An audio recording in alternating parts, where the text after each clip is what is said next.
नमस्कार दोस्तों, मैं हूं आपका दोस्त प्रदीप कुमार बांगड़े। आपका इस कार्यक्रम में स्वागत है, जिस कार्यक्रम का नाम है आपकी अनुरोध पर। दोस्तों, आज मैं आपको बताऊंगा राजा सैंडो, ये निर्देशक और बहुत बढ़िया एक्टर, उनकी जीवन परिचय के बारे में बताऊंगा।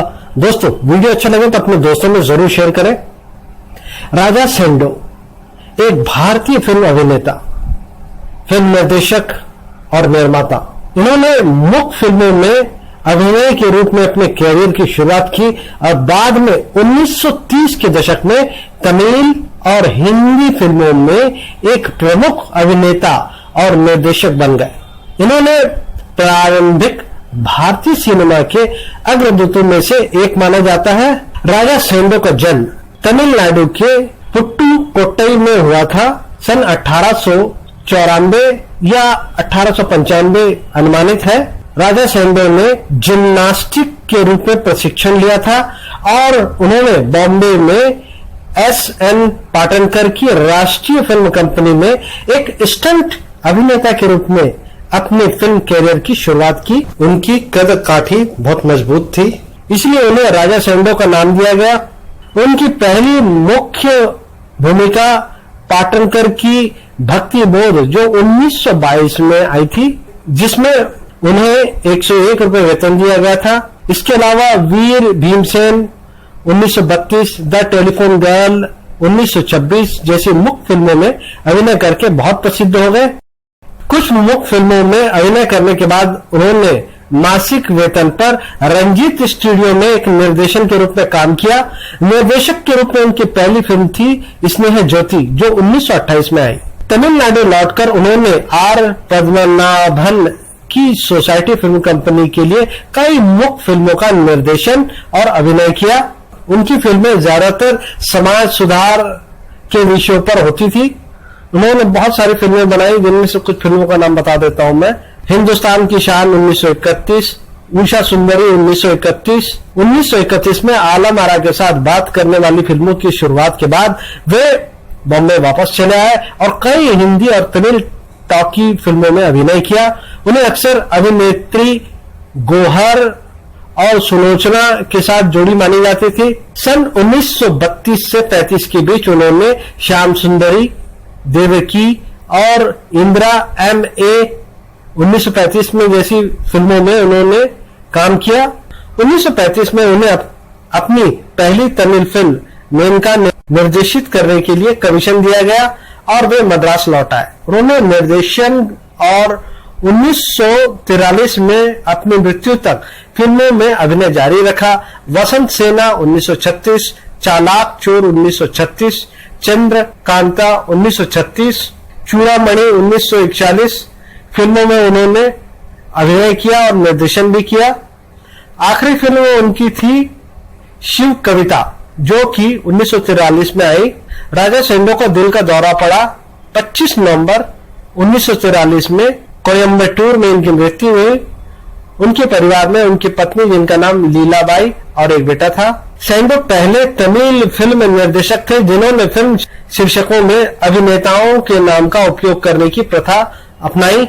वो पहले रूढ़िवादी तमिल फिल्मों के लिए वेशभूषा खुलासा के अंतर्गत खुलासा में अंतरंग चुंबन दृश्यों और नर्तकियों को शुरू किया। वो पहले निर्देशक और निर्माता थे जिन्होंने तमिल सिनेमा को पौराणिक कहानियों के रीमेक बनाने और सामाजिक थीम वाली फिल्म बनाने की ओर अग्रसर किया। उन्होंने अपनी फिल्मों का विज्ञापन अपनी खुद की तस्वीर देखने से ना चूके, इस तरह से उन्होंने विज्ञापन किया। राजा सैंडो 1931 में वाई पर आधारित अनाधाई पेन को निर्देशित करके फिल्म के लिए तमिल साहित्यिक कार्यों का उपयोग करने वाले पहले निर्देशक थे। न्यू कैथेनाइंग अम्मा, ये उपन्यास पर आधारित फिल्म बनी थी। राजा सैंडो एक निर्देशक, अभिनेता, पटकथा लेखक और निर्माता के रूप में तमिल सिनेमा में उनका योगदान महत्वपूर्ण है। उनके साथ 40 और 50 में कई सितारों ने काम किया। वो अभिनेताओं को प्रशिक्षण करने में बहुत सक्षम थे और उन्होंने अपनी फिल्म पर पूर्ण नियंत्रण बनाए रखा। अक्सर उनकी तुलना सर्कस के रिंग मास्टर के साथ की जाती थी। उनकी फिल्मों में गाने से हटकर बोले गए शब्द पर जोर दिया जाता था। राजा सैंडो एक सख्त और अनुशासन वाले व्यक्ति थे जो चिल्लाने और अपने दल और महिलाओं सहित कलाकारों को थप्पड़ मारने में संकोच नहीं करते थे। अफसोस है कि आजकल ऐसा कोई निर्देशक नहीं है। तमिल सिनेमा की उत्कृष्ट सेवा के लिए तमिलनाडु सरकार ने उनके नाम से एक वार्षिक पुरस्कार राजा सेंडो मेमोरियल अवार्ड की स्थापना की। भारतीय सिनेमा में उनके योगदान के सम्मान में एक डाक टिकट जारी किया है। राजा सेंडो ने 80 फिल्मों में अभिनय किया और 6 फिल्मों का निर्देशन किया। उनकी कुछ फिल्मों के नाम: 1922 में भक्त भोधन, 1922 में कर्ण, 1922 में सूर्य कुमारी, 1923 वीर भीमसेन, राम मांडलिक, बिस्मी सादिक, रजिया बेगम, सती सोन, देशना दुश्मन, देवादासी, इंद्र सभा, काला चोर, खानदानी, मात्र स्नेह, मात्र प्रेम, राजा योगी, सुवर्णा, वीर कुणाली, विमला, माधव काम कुंडल, मुमताज महल, निरंजनम, पृथ्वीपुत्र, राग कवि, सम्राट, शिलादित्य, टेलीफोन गर्ल, टाइपिस्ट लड़की, भानेली, भामिनी, सती, मैट्रिड, सिंधनी, सुमरी, मिशन गर्ल, गृहलक्ष्मी, नाग पद्मिनी, स्नेह ज्योति, आधुनिक, विश्व मोहिनी, युवा भारत, भीमसेन द माइट, राज्यलक्ष्मी, श्री वल्ली थिरुमान्नम इत्यादि फिल्मों में इन्होंने अभिनय किया। कुछ फिल्में जिन्होंने इन्होंने निर्देशन और साथ साथ में अभिनय भी किया है: सती, उषा सुंदरी, राजेश्वरी, पारिजात, पुष्पारणम, वसंत सेना, चालाक चोर, चंद्रकांता, शिव कवि।